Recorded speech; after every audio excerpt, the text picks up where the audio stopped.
Welcome to the Mad in America podcast, your source for science, psychiatry, and social justice. So today we have Dr. Matcheri Keshavan and Dr. Raquelle Mesholam-Gately. Dr. Keshavan is a board-certified psychiatrist, the Stanley Cobb Professor of Psychiatry at Harvard Medical School, and professor and academic head of psychiatry at Beth Deaconess Medical Center. His work focuses on neurobiological models of psychotic disorders and on the development and implementation of early interventions with biopsychosocial treatment strategies. He is also the editor-in-chief of Schizophrenia Research. Dr. Raquelle Mesholam-Gately is an assistant professor of psychology in the Department of Psychiatry at Harvard Medical School. She is also a licensed clinical psychologist and neuropsychologist who directs the Consumer Advisory Board and neuropsychology research in the Psychosis research program at the Massachusetts Mental Health Center Public Psychiatry Division of the Beth Deaconess Medical Center. She has felt privileged to be partnering with the Consumer Advisory Board and participatory mental health research, including recent projects on therapeutic alliance and quality of life, and as well as renaming schizophrenia. We're going to be talking about a particular project of Dr. Keshavan and Mesholam-Gately's on renaming schizophrenia. But first, I'd like for us to learn more a bit about the both of you. Can you please tell us and tell the audience what drew you to your respective fields? Yes, thank you, Marilyn. So as you mentioned, I'm a psychiatrist and have practiced this profession for over 3 decades. There were many moments that were kind of consciously or unconsciously drawing me towards psychiatry from early on in my medical career, including the fact that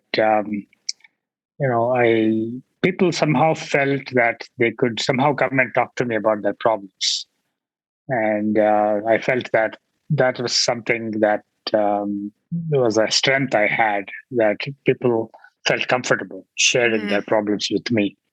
And I also found their stories often even more interesting than all the organ system problems that we were taking care of in medical school, whether it's the liver or the kidney or the heart and so on. So the individual person's life experience seemed much more captivating.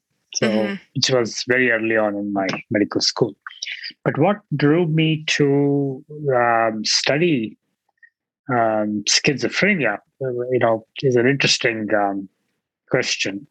When I was a third-year medical student, there was a patient that was brought to the emergency room, and he was brought like a statue in a car. He basically had a fixed position, standing, holding his hand up as if he was stopping something, mute, unable to speak. And he was in that way for a couple of days.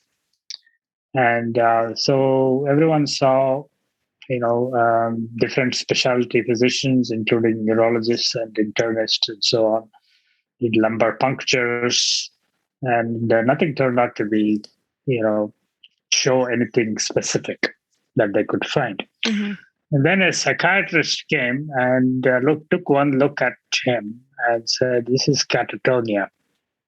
Let's get him an ECT and he'll be okay." So he was transported to the psychiatry ward, and a course of ECT was given. And he woke up and started talking. That to me was the most amazing thing I had ever seen. And then he said how he was, hearing voices coming from the sky. And in fact, one particular voice telling him that he could stop the floods in the city with his hand, which is why he was holding his hand in that kind of posture during his catatonic episode. But at the same time, I asked my psychiatrist teacher as to what's wrong with this person, what's happening in the brain that might be producing this kind of a condition. She had no idea. And to me, it appeared like there was this condition which was dramatic and very, very startling in its presentation, but there was absolutely no knowledge research as to how this might come about.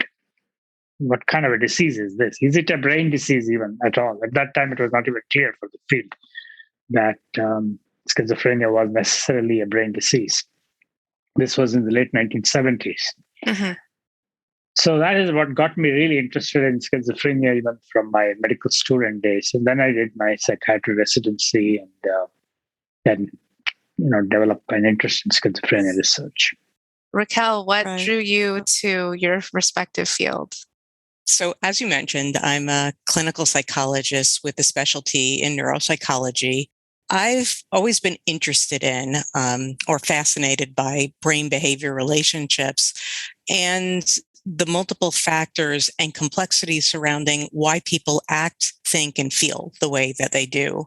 And I think that part of that interest for me stems from seeing the impacts of serious mental illness in a close family member, as well as a brain tumor in another close relative.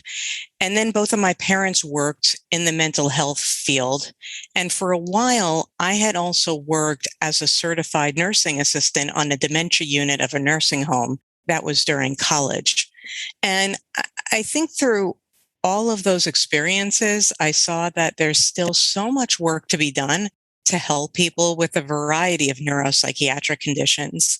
And that's not only in terms of better understanding and treating these conditions, but in terms of advocacy. Mm-hmm. And that latter part, I think, is particularly relevant for mental illness.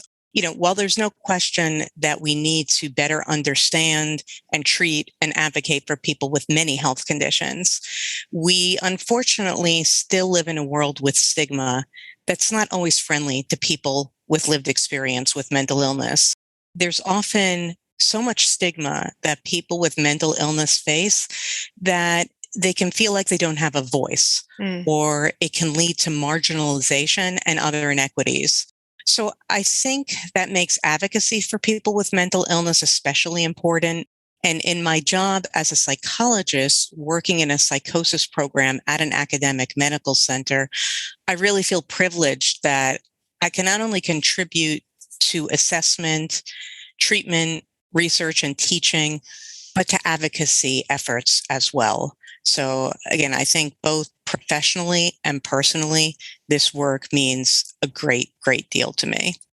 What does advocacy look like for you in your work right now? Well, I think part of it, which I think we'll be speaking about soon, is our work with the Consumer Advisory Board and this project on renaming schizophrenia. I think those are two examples of advocacy. Yeah, perfect. Yeah, that leads to our next question, which was just, can you tell the listeners about this project and the Consumer Advisory Board? I'm absolutely delighted to do that. I joined the Consumer Advisory Board, or the CAB, at the end of 2012. At that point, the group had been in existence for a few years, and it had been born from a wonderful initiative from the Massachusetts Department of Mental Health to expand engagement of people with lived experience within our research center operations. So the CAB conducts mental health participatory action research with a particular emphasis on psychosis. And we approach this task with the perspectives of people who have the expertise of lived experience with mental illness, as well as people with clinical and research experience regarding mental illness, or both, and recognizing the unique strengths that each brings. It's done as a partnership in which all of our contributions are equally valued. And I have to say that the advantages of this partnership have truly been manifold. Mm-hmm. Our program's research has been informed and enhanced by the involvement of the CAB at all stages of the research process. So that includes generating research questions, methodology and instrument selection, recruitment guidance, conducting research activities, data review and analysis, formulating conclusions, reviewing grant applications, and recommending dissemination strategies. In addition to the survey project on renaming schizophrenia, which we'll be telling you about shortly, we recently completed a research project on therapeutic alliance and its relationship with quality of life in serious mental illness. And that incorporated the use of 2 questionnaires that we developed, and we hope to write up our findings for those soon. And if I can, I'd like to separately add that what we and others who do this kind of participatory action research have found is that not only are participatory approaches for behavioral health research feasible, but it improves the impact, the reach, value, applicability, trustworthiness, and usability of the results, and the relevance of the findings of those it aims to serve. These approaches also have been shown to expedite dissemination of findings in clinical and real-world settings, especially for underserved populations. And moreover, when there are authentic partnerships with people with lived experience in behavioral health research, and when I say authentic, I mean not a tokenistic form of inclusion in which there's no ability to meaningfully influence project decisions, but those authentic partnerships honor person-centered and recovery-oriented perspectives. They recognize the expertise that's found in lived experience, and they respect patient autonomy. So with all those advantages, the hope is that these participatory approaches for psychosis will improve early identification and intervention, reduce treatment disengagement and stigma, as well as minority disparities, and ultimately minimize disability and improve lives. We'll talk about some examples of that with the Renaming Schizophrenia project a little bit later, but I can also share some quotes that I wrote down from CAB members about the benefits of participatory approaches to psychosis research, because to me, their perspectives were so meaningful. So one of the members said that to be considered a valued member of a team doing beneficial work contributes to recovery and can imbue a greater self-respect. You do productive things. It's a place also where we can actually put our mental health history to use. So it's supportive, but not specifically designed to be that way, which is good because it feels a lot better to do something productive than think you're in such rough shape that all you're capable of doing is receiving support. And another person said that in participatory research, people with lived experience might notice some sensitive issues which might not be recognized by researchers who had never had to deal with living with a diagnosis. They might also be a little more attuned to whether something is going to make the participant feel like a lab guinea pig, and that holding a position that acknowledges and accepts people who have these illnesses as part of their lives is beneficial for stability. It's an environment where the dynamic isn't a completely distinct divide between researchers and participants or treaters and patients and clients. There isn't any division of status. It creates opportunities for people in an environment and community where mental health conditions are accepted and where they're working on something, not just entirely focused on the fact that they have a diagnosis. So those are some quotes. And I just want to say that personally, for me, this partnership with the CAB has truly made me a better, more mindful researcher, clinician, and person. I feel like this relationship has been a life-changing experience, and I'm honored and humbled to be part of the group. And I really hope that one day, all of our research, all of our mental health research will be done in collaboration with the people we're trying to serve, because frankly, that's the way it should be. So let's talk about this project, Renaming Schizophrenia. Maybe first, if you could tell us about the project, how did you arrive at this project? And also just out of, curiosity, were there any personal experiences in your life or work that kind of led you to this question? Yeah, maybe I can take this first. In my career, I have all along wondered about the validity of the diagnostic labels that we apply to the populations that we serve. And in fact, this is in some ways informed by what patients have told me. Yeah, I'll just give you one example of a young lady that I took care of. And she's only one example because there are many others who ask similar questions. So this young lady who was in her mid-20s had been, referred to me after she had seen a couple of other psychiatrists and had not done very well with, treatment response. So as I was getting to know her, I asked the question, so let's call her Mary. Mary, what do you think is the nature of your problem? What's the diagnosis that people have given you? So she said, look, I had, problems with my attention and was not, focusing well in classes in middle school. And so I was seen by doctors and they said I have ADHD. And then in high school, I started having some problems with depression, anxiety. I was kind of, becoming more lonely and withdrawn. So I went to the doctors again and I asked them, they told me you have a depressive disorder and a panic disorder, a generalized anxiety disorder, and so on. And then I went to college and I became more and more withdrawn and started experiencing some unusual sensations of, my mind kind of chattering, feeling like there were people inside my head that were talking to each other and so on.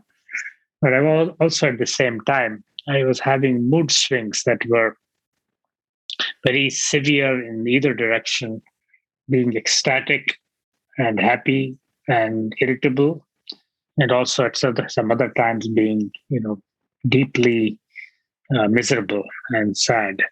So the doctors now say, you have a bipolar disorder. It's psychosis. And then time went on, and I got into treatment, a couple of hospitalizations, and now I only have the voices inside my head and the different people chatting with each other. I don't have any mood swings as much now. And I asked the doctors, what is my diagnosis? And they say you have schizophrenia. So basically, as you see, she said, whenever I go to the doctors with my symptoms, they just give some Latin name to the same symptoms and call it a diagnosis. Mm-hmm. So what is it that new that you're going to tell me about my diagnosis? They say schizophrenia, which means split brain and split mind. But can you prove to me that I have a split brain? Can you do a test and show me that I have schizophrenia? So I was, totally humbled by that question. And so we in this field have no idea as to how to correctly label a given person's illness. If you had a medical problem, let's say you had a pneumonia, you had cough and breathlessness and fever, and you went to the doctors, they would do a chest X-ray and examine your sputum and find a pneumococcus, and they'll say you have a pneumococcal pneumonia. Or if you had a seizure problem, they would do an EEG and look at some brainwave patterns and tell you have a seizure disorder. But unfortunately, in psychiatry, we have not come to that point, and we do not have a way of defining or naming the illness by what exactly it is. Mm-hmm. We go by collections of symptoms. Sometimes these symptoms are more like adjectives than reality. So this is a very unsatisfactory state of affairs, and which is what I was talking to my board and really beloved friend, Larry Seidman, who you both know. And he agreed with me. And he had been running this consumer advisory board, CAB, and he asked me to join, and I started going to those meetings. And so the idea for a project that the CAB members could collaborate with us came up. And so I suggested this idea of a naming project. I had written a paper on alternative names for schizophrenia, and I shared that. Thank you. Raquelle, I don't know if you had anything to add about what led you to arrive at this project. Yeah, so I think Dr. Keshavan gave a wonderful overview about the beginnings of the project. As I mentioned before, I've long been interested in reducing stigma for people with mental illness, both professionally and personally, because I've seen the impacts of different labels on people. Like Dr. Keshavan mentioned, the CAB started talking about this idea about developing a survey to rename schizophrenia with Dr. Keshavan, Dr. Seidman, and I around 4 to 5 years ago. And we were really appreciative of Dr. Keshavan's expertise. So the group had talked about the stigma associated with the word schizophrenia and how the name doesn't accurately describe the condition. Then we all discussed the idea of renaming schizophrenia as it was done in other countries and how we might approach that within this country. We thought that the next best step, in addition to a more thorough review of the literature, would be to survey a broad sample of community stakeholders about alternate names for schizophrenia, and that the stakeholders would include those with lived experience, family members, clinicians, researchers, and the general public. So we scoured the literature for alternate names proposed by researchers, as well as new names for schizophrenia that have been used in other countries. And as I mentioned, one of our CAB members also proposed an alternate name that was used in our survey. So in 2019, both paper and online versions of our survey were born. I know that we'll probably get into the results later, but I'll just briefly note that the survey included non-identifiable basic demographics, a question about whether schizophrenia should be renamed and how stigmatizing the name is, ratings of proposed alternate names for schizophrenia, as well as schizophrenia itself. And then those ratings were repeated after neutral descriptions were provided for each alternate name. And finally, we asked survey respondents for comments and feedback, including for any other potential alternate names as well. So that's just a little more background about the development of our project. Perfect. Yeah, thank you for outlining the project. And I guess, before we dive into the results, why now are we ready to ask this question about, should we rename schizophrenia? All right, thank you. It's an important question. So why is now a good time to ask this question? So there are at least a couple of reasons for this. First of all, in the last 20 to 30 years, we have learned more about the brain than ever before in the history of science. So there is so much more knowledge that even behaviors that we currently do not fully understand in terms of their causation are now subject to are answerable with the sophisticated tools that we now have of neuroscience, neuroimaging, and electrophysiology, and so forth. Secondly, the terms that we use for psychiatric disorders, especially the diagnostic label of schizophrenia, there has been widespread recognition that this kind of a terminology is highly associated with stigmatizing attitudes. And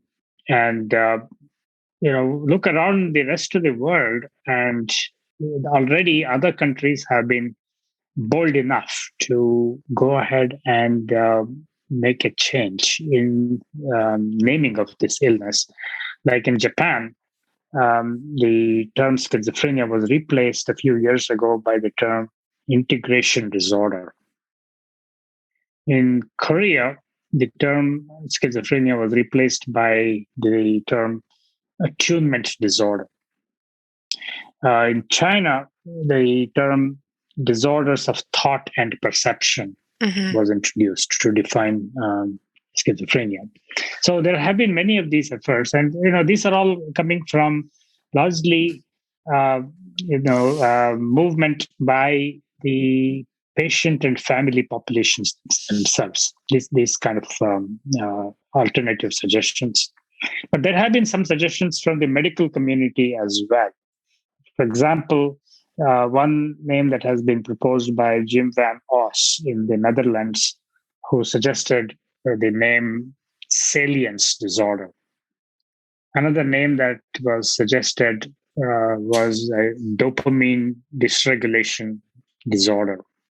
And so I can go on a number of potential alternatives that have been suggested. So it's not that the field has settled on a particular name, but there seems to be increasing, conviction that the current name is not satisfactory. So we have to really lead an effort to ask ourselves, is this an appropriate name, and should we be thinking of alternatives and so forth? The third reason why now is a good time to ask that question is that the countries who have made this kind of an effort to change the names, they have actually shown that with a less stigmatizing name, such as integrative disorder or attunement disorder, it has been observed that doctors are more willing to talk to patients about their diagnosis, and patients are more willing to accept their diagnosis. So studies have also shown a reduction in stigma. So there are, all these reasons why now is a good time to ask this question. So you asked the question as to whether psychiatry as an institution has been reluctant to confront this issue. The one reason that I think, at least I can speak about the United States, people and organizations and institutions are resistant to change because, for example, if you change a DSM code by something else, it's going to create a huge amount of confusion for billing purposes, covering people's health care through insurance and so on. There are legal consequences of changing the name and so on. So there is resistance because change is complicated. So, however, one has to make a beginning somewhere. So that's what I would say. There has been reluctance, and that is partly because of a resistance to change, because of the complexities of billing and legal issues and so on. Of course, I've heard about some of these name changes that have happened, like in China and Japan, but I hadn't really heard this. That what you mentioned, that doctors are more likely to talk to their patients about their diagnosis, and patients are more likely to accept the diagnosis. I don't know if you have thoughts about why that is. If you could just tell us more about your thoughts on that. Yeah, so it's because, a term such as, let's say, integrative disorder does not have any connotation that, there is a broken mind or something like that. And, when you say someone has difficulties integrating one's thoughts, that kind of explains to the patients what exactly they are experiencing. But if you say you have a split mind, it doesn't make sense. So patients are more willing to understand and accept something that they can tune into and understand, as opposed to a label that that doesn't have any valid explanatory value to that label. So if I go to the doctors and say, he says you have hypertension or diabetes. And, if I ask the doctor, what is hypertension, doctor? Hypertension means increased blood pressure. So I can take your blood pressure and show you that you have high number of blood pressure values. So it immediately makes sense. Mm-hmm. So patients are more likely to accept a label that actually explains to them what they have, rather than a term that gives them a kind of an adjective that they don't agree with. So for those reasons, it was not surprising that in Japan it did become the official name. So it's not that it did not stick. It did stick in other countries. Why might it stick now? And I think we need to show research that it actually has value, and then it could stick. So now going back to the project itself, what are some of the names that were considered? Yeah, I think you already mentioned how they were chosen, but maybe we could share with the listeners what some of the names that were in this project. There were 9 alternate names in our survey, aside from schizophrenia. There was altered perception syndrome. There was attunement disorder, Bloyler's syndrome, disconnectivity syndrome, dopamine dysregulation syndrome, integration disorder. There was neuroemotional integration disorder, psychosis spectrum syndrome, and salient syndrome. And can you tell us now about the results of the survey, the results of your study? Sure. So let me first start telling you about our sample. We were able to recruit 1,190 people to take our survey. The average age was about 45, and participants represented a very wide age range. It was from 11 all the way to 87 years old. And about 2/3 of the sample identified as female. 25% of the sample indicated a history of psychosis. And of those with psychosis, most reported a schizophrenia spectrum diagnosis. We saw a similar pattern being reported by family members, with the majority reporting having relatives with a schizophrenia spectrum diagnosis. And of the stakeholder groups surveyed, respondents most frequently identified as family members of people with mental illness, followed by mental health providers, and then by those having lived experience of mental illness themselves. Psychologists comprise the majority of mental health providers, though there was also meaningful representation from other types of clinicians like social workers, psychiatrists, and peer specialists. So in terms of results, first, the majority of survey respondents, 74%, favored a name change for schizophrenia. Another important finding is that the majority of respondents found the name schizophrenia stigmatizing. On a Likert scale of 1 to 5, 71% of responses were either scored as a 4, which is somewhat stigmatizing, or a 5, which was very stigmatizing. And of the proposed alternate names, altered perception syndrome emerged as the most favored term. And that was followed by psychosis spectrum syndrome and neuroemotional integration disorder. The least favored terms, aside from schizophrenia, were Bloyler syndrome and salient syndrome. I want to point out, kind of as I mentioned before, that altered perception syndrome is a term that was coined by a CAB member with lived experience of schizophrenia, whose name is Linda Larson. It's the one term that has not been used as an alternative term for schizophrenia in the literature or in any other countries. And it wasn't just the highest rated term across the entire sample, but within each stakeholder group. So from our perspective, the popularity of this one term coined by someone with lived experience highlights how imperative it is to include the ideas and opinions of those living with a condition in all renaming efforts. And that may indeed be what helps lead to a good alternate name for schizophrenia. So apart from being non-stigmatizing, descriptive, and easy to understand, altered perception syndrome also has some face and construct validity, as altered perception and information processing are core components of schizophrenia, and they may accurately define the experience of those with the condition. I think more broadly in the literature, mental health professionals will usually suggest that a successful name change should be clearly defined, neutral, easily understood, and illustrate the core symptoms of the disorder in order to increase accessibility and communicability by healthcare providers.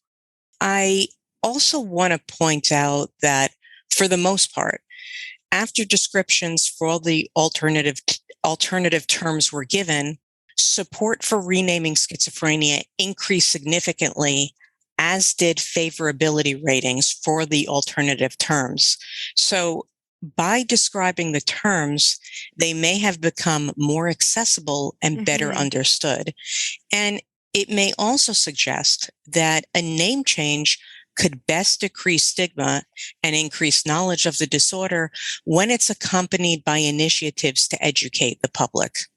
And thinking about this term, altered perception syndrome, you touched on it a little bit. What is it about this term that you think captures the experience of people with schizophrenia? And then also, how might it not? What might it be missing? So, I think, kind of like I mentioned, that the name itself, I think, is very easy to understand. It's accessible for a lot of people. It has face and construct validity. Right. Both altered perception and information processing, they're core components of schizophrenia. So they really accurately describe what the experience might be like for those living with the condition. So at least from my perspective, I think that might be what was most appealing about that particular name. And in reviewing some of the comments too, there were some feedback that, yes, it's really easy to understand what that means. That seems to describe what the condition is like. Some potential limitations that were brought up in the comment section were that maybe it's too simple. And maybe it doesn't describe all of the symptoms. And perhaps people have a different idea about what perception means. So those are the kinds of limitations that come to mind that at least were mentioned by respondents in the survey. But again, overall, across all stakeholder groups, it was the clear favorite term. What I would add is that another limitation is that perceptual disorders are quite non-specific. There are many conditions that we traditionally do not think of as belonging to the schizophrenia syndrome, have perceptual problems, and so the diagnosis might become very broad and non-specific. This is one potential limitation. So the term syndrome might be better than a disorder or a disease because it basically does not commit oneself to this being one entity. It's a collection, it's still a collection of symptoms that broadly come under a perceptual disturbance. But it could be 3 different disorders causing this, 10 different disorders. We do not commit ourselves. So that's where science has to guide us going forward. Right. That's a good point, Dr. Keshavan, about us using the term syndrome to really try to capture some of that heterogeneity in terms of symptom presentations. And, another thing I'll add too is that, along the lines of, altered perception syndrome maybe being too non-specific, there was actually some comments and feedback we got actually by another CAB member that maybe you should add thought to the label. In fact, the Chinese have already named it as the disorder of thought and perception. And so now I guess thinking about, if this were to move forward, what can we imagine would be some either advantages or disadvantages, or maybe even just unintended effects of changing the name? Yeah, one advantage I would see it would be an increased acceptance of diagnosis by our patients. And, one of the major challenges that we have in treatment of these disorders is lack of engagement and lack of adherence. And a lot of the time, they stop treatment simply because they don't agree with the diagnosis.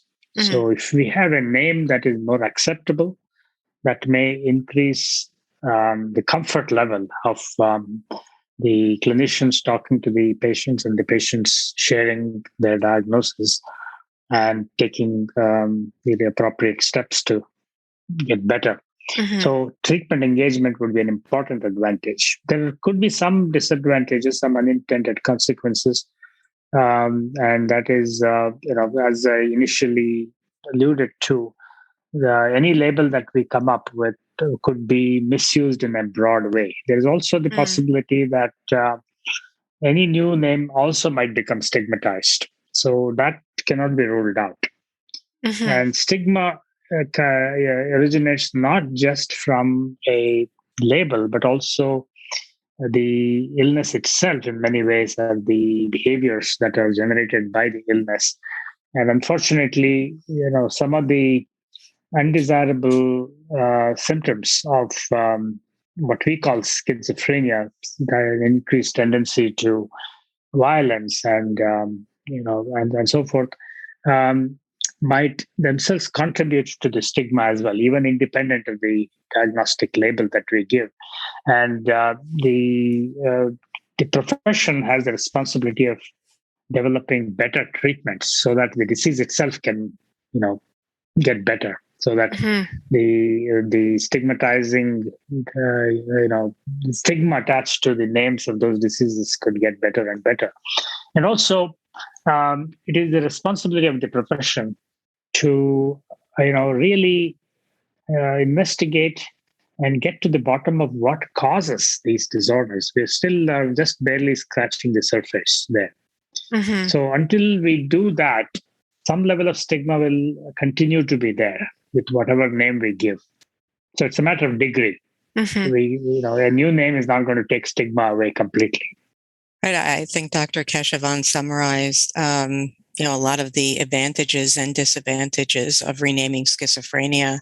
I think I can also mention that what I saw in terms of comments from survey respondents is very much in line with, what Dr. Keshavan was describing. So advantages being that a name change would reduce stigma, helplessness, discrimination, better represent the characteristics of the condition itself. Mm-hmm. Schizophrenia doesn't at all represent what schizophrenia, the experience of schizophrenia is like. It would avoid the metaphoric use of that term. It would stimulate public awareness, improve the image of the condition, facilitate communications between patients and mental health providers, and hopefully foster new scientific advances and research models. Mm-hmm. So those were, again, some of the advantages. Some of the disadvantages were that simply changing the name alone would be ineffective, and that any new name would become stigmatized over time.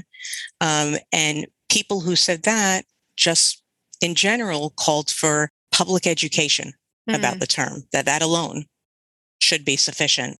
Other commenters called for more scientific research before accepting any name change. Others brought up concerns about diagnostic criteria confusion, loss of disability payments and insurance coverage. And, some were just not satisfied with any of the alternative terms. They don't feel like there's anything that's suitable, at least at this point. Certainly some places have attempted these public campaigns to destigmatize. I think in the UK, there was a little bit more of a documented effort. Wondering if either of you have any thoughts about how effective those are, and would that be enough? One needs a multi-pronged effort in order to reduce stigma. So there is what is called a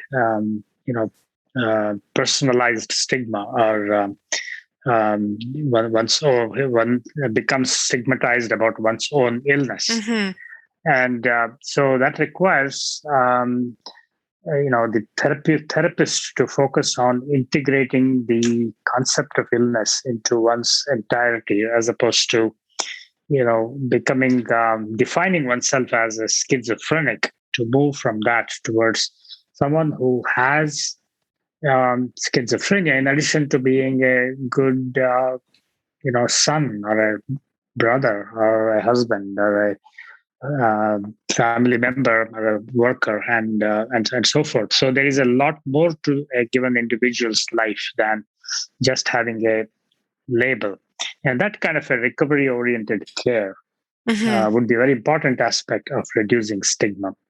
Of course, at a professional level, we have to do everything that we can to improve the knowledge base about this illness, about how we understand the underlying basis of this illness, and that itself will help reducing stigma as well. And of course, better treatments would, of course, naturally go towards improving stigma. For example, when treatment did not exist for tuberculosis was a highly stigmatized disease. And stigma began to go away when treatments started becoming effective and emerged. Same thing with cancer. When I was a kid, cancer was highly stigmatized and it was a death sentence. Not anymore. Nowadays, people think of cancer more as often as chronic illnesses, diseases to be managed, as opposed to diseases that necessarily always kill you. So there is a professional responsibility to develop better treatments and better understanding, as well as the clinical responsibility of working with patients in a recovery-oriented model to reduce internalized stigma. Right. And of course, there is also the third part, which is to educate the public, so that public understanding of these illnesses would become more based on reality, as opposed to some stereotyped viewpoints.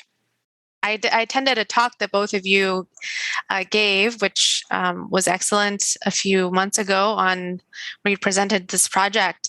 And during that talk, Dr. Keshavan, you touched on how we might consider schizophrenia and psychosis to be more of a spectrum of experiences.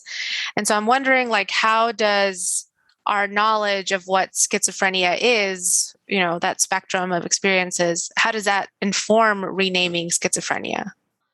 Yeah, so we have known for a long time that many disorders in psychiatry kind of overlap with each other in how they present to us. The case example I gave you of this young lady who was diagnosed with bipolar disorder today and was diagnosed with schizophrenia in a year, and then became schizoaffective disorder, means that these disorders keep changing, even within the same individual.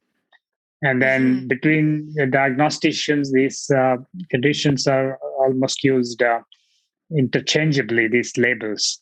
And also, increasingly, the field is becoming aware of the fact that a number of conditions share commonalities, while they also have differences. For example, there are many symptoms that are similar between schizophrenia and bipolar disorder, but there are also distinct differences.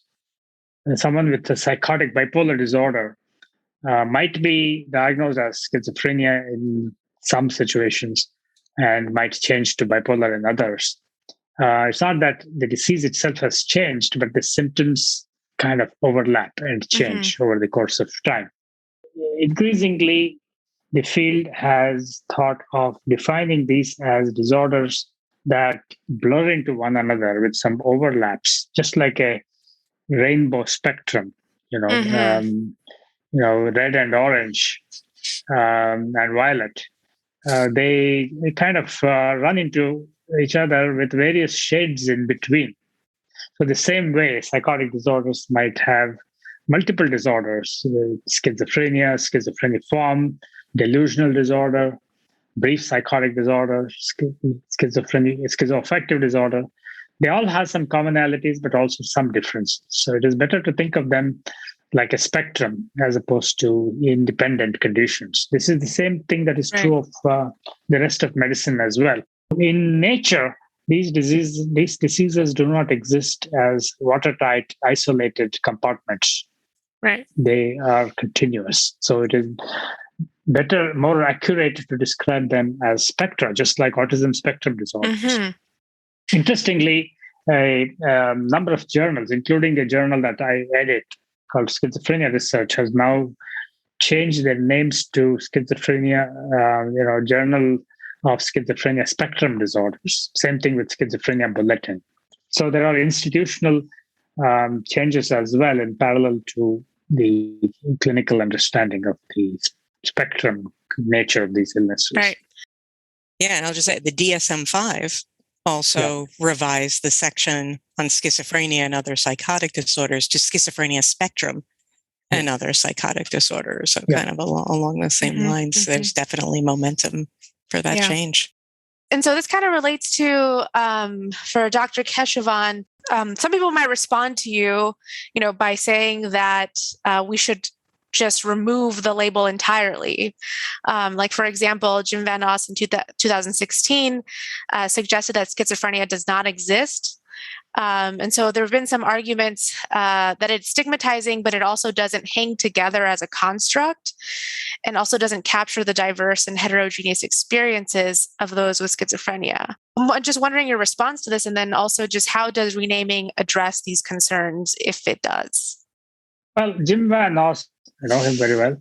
In some ways, sometimes, one needs to be provocative to make a point heard in the community. So I guess that's his point. However, it could be misunderstood. If you say that schizophrenia doesn't exist, some people might think that, this illness itself doesn't exist. But the fact of the matter is the illness doesn't go away by taking the name away. So, we have to make sure that we don't, make a sweeping statement that or even the interpretation that schizophrenia does not exist. Schizophrenia, or whatever we call it, exists because there are people who suffer and people who we come for help and we take care of them, but we need a name. Mm-hmm. So the term schizophrenia, Jim Van Os is right, may not serve a purpose as much as it was originally intended. But we have to think of an appropriate alternative name. And we have discussed the various alternatives. We don't have the perfect one, but I think this is an incremental process. And maybe the point you had made about, thinking of it as a syndrome kind of helps to address some of these critiques. Yeah, a syndrome or a spectrum, they both have an advantage. Yeah, so related to the field's conceptualization of schizophrenia, how does the current narrative around schizophrenia as a lifelong illness impact patients? And how might altered perception syndrome, or another name, change service user and clinician expectations? Or is that even an aim or expectation of the renaming? So as we suggested before, schizophrenia does little to accurately illustrate the underlying neurobiology or the symptoms experienced by those living with the condition. And it's descriptively misleading in conveying that there's a single entity involved. The term has been adopted to describe any erratic, volatile behavior and has become associated with violence, hopelessness, and desperation. So that leads to distorted public perception, discrimination, and prejudice. Those attitudes negatively affect the lives of people living with the condition, as higher levels of stigma are linked to less social interaction, lower levels of recovery, vocational functioning, and quality of life. And as Dr. Keshavan was mentioning before, We know that some Asian countries have reported benefits after adopting new diagnostic terms for schizophrenia. So, for example, again, in Japan, the change from mind split disease to integration disorder reduced negative associations with the diagnosis, attributions of dangerousness, and negative news coverage about the illness, as well as increase the endorsement of a biopsychosocial cause. And likewise, South Korea's adoption of attunement disorder decreased prejudice and stigma. Following the name changes in both Japan and South Korea, more clinicians were willing to disclose schizophrenia diagnoses to patients, and an increased number of patients were willing to seek out treatment regimens. So I think that we're definitely hoping that similar results might emerge from a name change for schizophrenia within our country. Unfortunately, I think even there's provider stigma in the US as well, where some providers have stigmatizing views of individuals with schizophrenia or psychosis generally. So that's something that I thought about was like, if there's potential to reduce provider stigma in this, from this name change as well, that would be a great benefit. Now, you mentioned the current narrative around schizophrenia being a lifelong illness. How does it affect patients and so on? Mm-hmm. So the conceptualization of schizophrenia as if it is one entity kind of reinforces the view or perception wrongly among many patients, which are in many ways reinforced by clinicians, that this is an illness that is chronic and lifelong, and there's not much hope and so on. Many psychiatrists that I know simply say that your son or daughter, may have to be ill chronically and may not be able to have a functional life and so forth. And this is unfortunate. And what people need to realize, and the name of a spectrum or a syndrome will do a better job at this, is that there are some subgroups of this illness, with this syndrome, that might actually recover and do much better. Some might have a recurrent condition, and a small number might have a chronic illness. But you can't say that any given individual, once the person has the illness, is necessarily will have to have a lifelong illness. It's not the case. We know this through extensive research, that the outcome is highly variable, with some people having pretty good outcome and some not. Yeah. So that's something that educators, clinicians need to emphasize in talking to their patients and families. Right, and I think that we can provide evidence-based and effective care in a way that instills a sense of hope for recovery, rather than simply informing individuals with the illness about their symptoms and prognosis and prescribing interventions.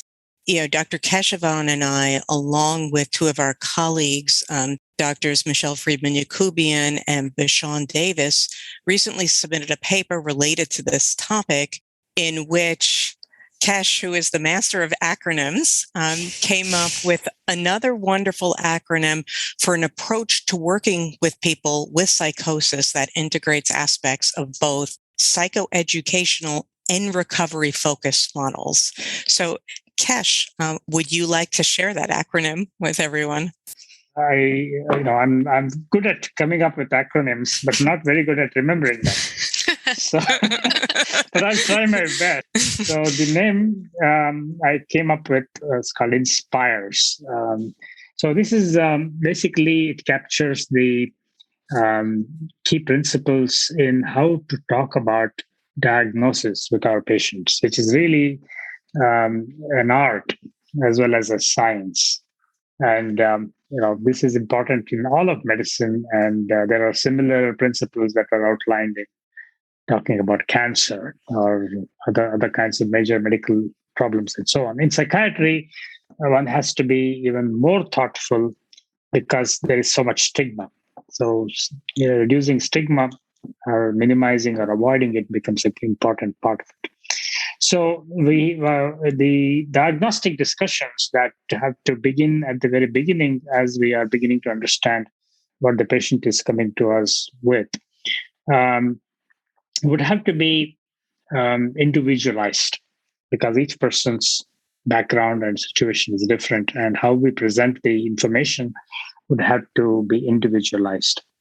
And secondly, to the extent possible, to reduce stigma, we need to normalize the symptoms rather than presenting them as bizarre or crazy. When people, instead of asking the question, do you have paranoid thoughts, or are saying that you have paranoia, using terms such as, you're mistrustful, might be a much more normalizing language. So, what terms we use would be very, very important in creating or in creating the kind of attitudes about illnesses that they develop down the road. So individualization and normalization, and also when we present the diagnostic formulation to our patients and the families, we need to be mindful of the setting in which we present those, and appropriate privacy and the appropriate presence of all the key individuals. Doing it in a team-based manner would be helpful, and so on. And of course, take the perspective of where the patient comes from, because sometimes they come with a lot of wrong views. So you'll have to dispel the misconceptions they have, in addition to providing our own viewpoints and so on. So take the perspective of what they are already coming up with. They may have read, they have gone through, Google and Wikipedia and come up with all kinds of impressions of what they have. Mm-hmm. So, and then you have the information. We have to be accurate in what we provide, the information. We have to make sure that as we are providing diagnostic information, we have all the available information from medical records or from lab tests or with psychometric evaluations at our fingertips, so that we can provide an accurate information to the clients. And people with these illnesses are so nervous and anxious that they forget. And simply giving them a diagnosis on one setting is not enough. We often have to repeat. And repeat at the same time, also reassure. That's very, very important, and instill a sense of hope. So, and finally, in all that we do, we have to offer empathy, and give them a strategy for the future, and give them next steps. Not just leave them with a diagnosis, but also give them a plan of action. So this is the INSPIRES acronym. I also want to say that both the naming paper and the diagnostic paper are under revision by the journal Schizophrenia Research. And hopefully we will be able to share that to the community. Yeah, excellent. Yeah. And so I guess our last question is, the project is done. You said, it's under review to be published, and hopefully people can have more access to the details. But yeah, what is your goal for the project, and where do you see this going in the future? So I think that we're hoping that findings from our project will support the growing momentum for renaming schizophrenia, and it will be viewed as a pilot for potential broader worldwide surveying, with a commitment from all parties to accept the results. We do realize that renaming schizophrenia is a complex process. It requires careful deliberation and lots of effort in the beginning, and it will need to be accompanied by public education campaigns, legislative changes, amongst other initiatives. Like we were suggesting before, this is a multi-pronged process. However, we believe that the revision is well worth the effort, considering all the potential benefits we mentioned in the long run.